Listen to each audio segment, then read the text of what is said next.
This is Matrixlord 212, and if they kill Spider-Man in Spider-Man, Amazing Spider-Man 700, I'm gonna flip the heck out. Okay? I saw the cover with Dr. Octopus. He looks like an actual octopus now because he can't even move his arms anymore, his legs, his eyes, anything. So he looks like more of a mechanical octopus. But big mistake, Marvel Comics. If you kill the Amazing Spider-Man Peter Parker, big mistake. You're going to see the Fury of Matrixlord like crazy. And I'm going to really, really pick it apart.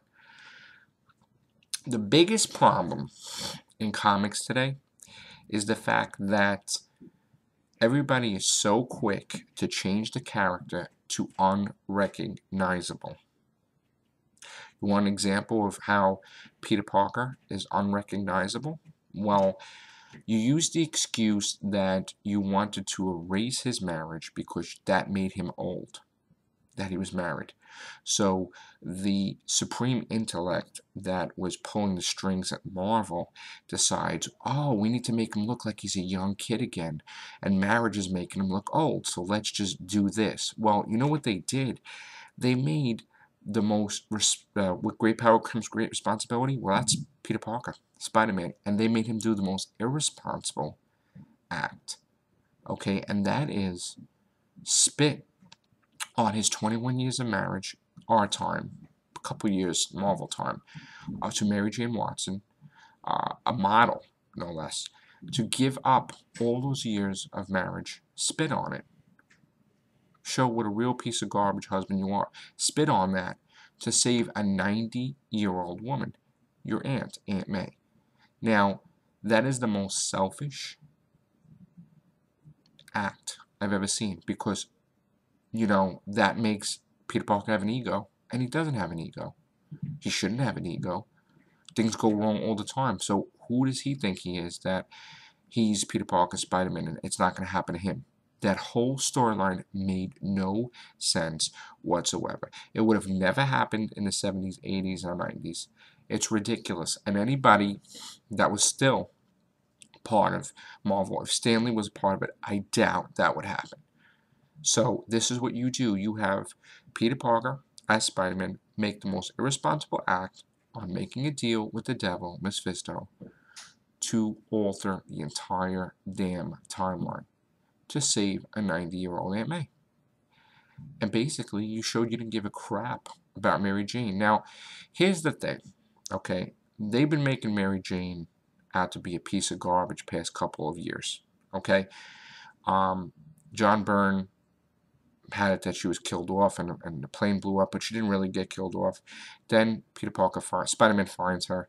And then after saving her and everything and almost dying himself, she basically goes a separate way, even though they're married and has his life and everything in Hollywood and everything.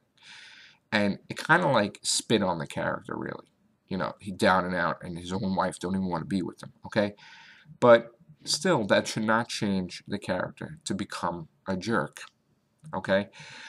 Just like I didn't agree in the clone storyline that in anger, Peter Parker didn't realize that he smacked his wife into the wall.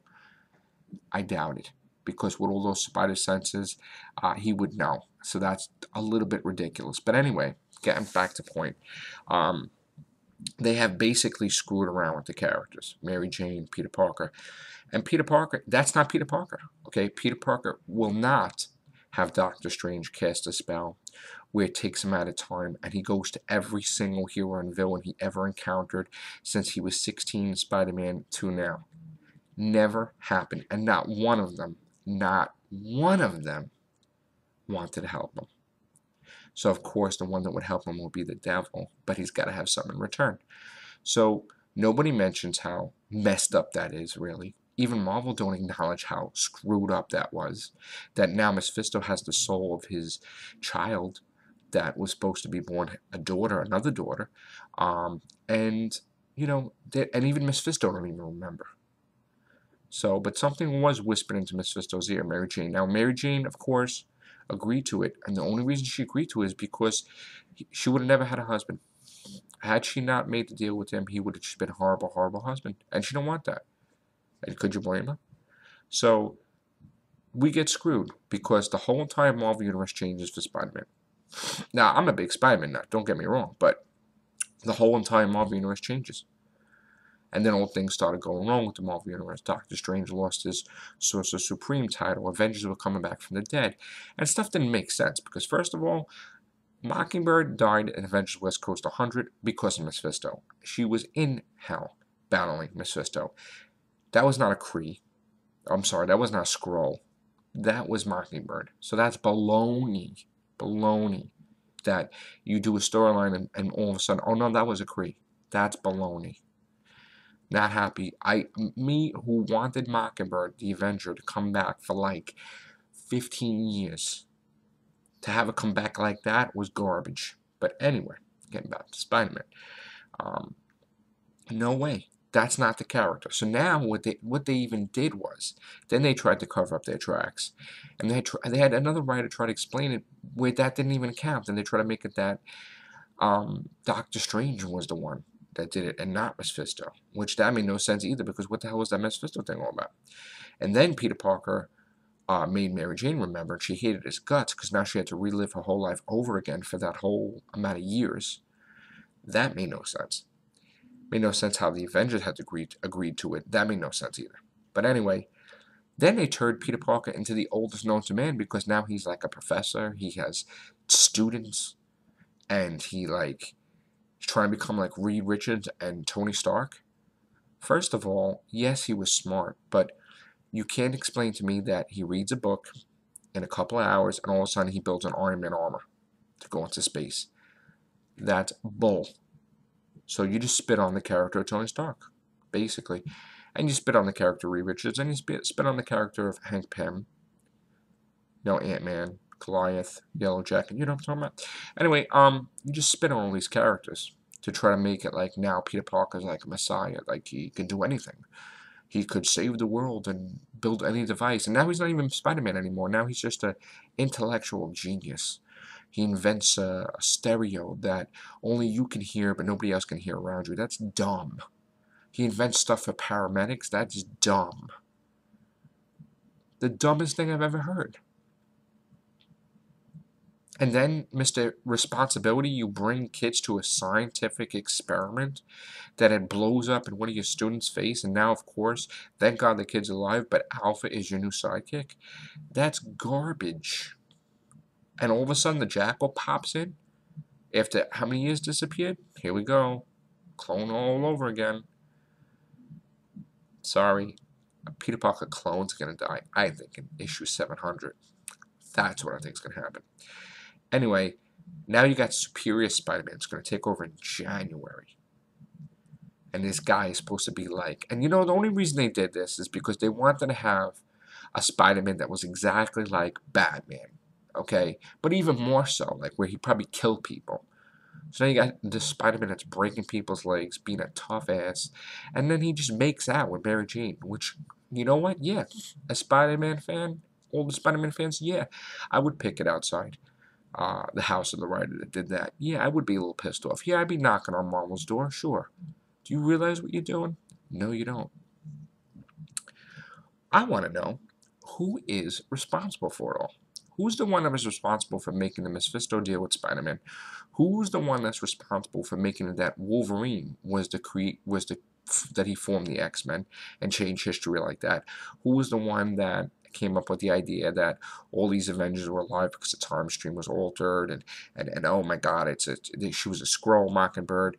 Who's the one that's screwing with the entire Marvel universe? There's one person alone, and this person has also decided to kill off Peter Parker in Amazing Spider-Man 700. And you know, movies are nice, movies make money, but from all the garbage that's being written lately, I wouldn't make any movies about that. I would definitely not. I don't think anybody, and you know what, let's take a poll, Marvel Comics. I don't think anybody would ever want to see Peter Parker make a deal with the devil to save a 90-year-old woman and spit on his marriage of 21 years. Tell me how that movie's going to be made.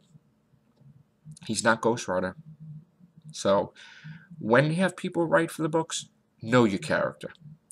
Don't change your character. Don't start having like Cyclops kill like Professor X, because that's baloney too. Know what you're doing. Don't just do crazy stuff for money, because eventually it's gonna bite you. Okay, and that's all it is. Oh, we need to make money. Let's have Cyclops put on a dress. Let's have the Hulk turn red and weapons. Yeah, it's a throwback to Venom. Yeah, it's a throwback to this. Let's just do that. Just like we tried to do that with Captain America, with U.S. Agent. It's been done how many times? How many times? You did that with Captain America. U.S. Agent became, actually, was it Johnny Walker? He became Captain America, and then he started really getting crazy because he was nuts. He started breaking people, and Steve Rogers had to come back into the swing. So that was like a tougher Captain America. You had that with Venom. You had that. Venom was like the darker Spider-Man. You had the Red Hulk, was supposed to be the darker Hulk. So now you're going to have to do the same storyline again with Spider-Man again. Superior Spider-Man. More like crappy Spider-Man. And I can't wait for Peter Parker to come back and kick this guy's ass. Comic books are in serious, serious jeopardy. Okay, I'm a big Marvel fan. Don't get me wrong. I may be calling Marvel Comics out, but I am a big Marvel fan. I am not a DC comic fan at all. I won't read their books. Yeah, I'll see their movies, but I won't read their books because way back in 1987, I was collecting both, and I just really didn't like DC Comics. So, I'm gonna tell you right now, I may be a huge Marvel Comics fan, the biggest Spider-Man fan. I may have still 36 comic book boxes this long, getting every single cover, every single multiple cover, buying like I don't know how many copies of X-Men 1, or like Todd McFarlane's like Spider-Man. I mean, come on, I'm the hugest fan. I spent tons and tons of money on that. And of course, I have every right to criticize my favorite comic book company, because you know what? I think they could do better. I'm not big mouth at Marvel Comics. I think they could do better. And all I ask is, when you take over a book, when you're doing the characters, know the history of the character. Don't just do things to make money. And that's the way it seems right now. Could be wrong, but I just don't like what's going on in the Spider-Man books. You could do a lot better than to change the whole entire character of Peter Parker and making him like he has every girl in the book, like James Bond. And that's just, if he's not going to be with Mary Jane, make him be with the Black Cat. Make Kevin Smith do it, for crying out loud. But this is just nonsense. All right? And that's my little rant against how disappointed I am what's going on with Spider-Man. Take care. Bye.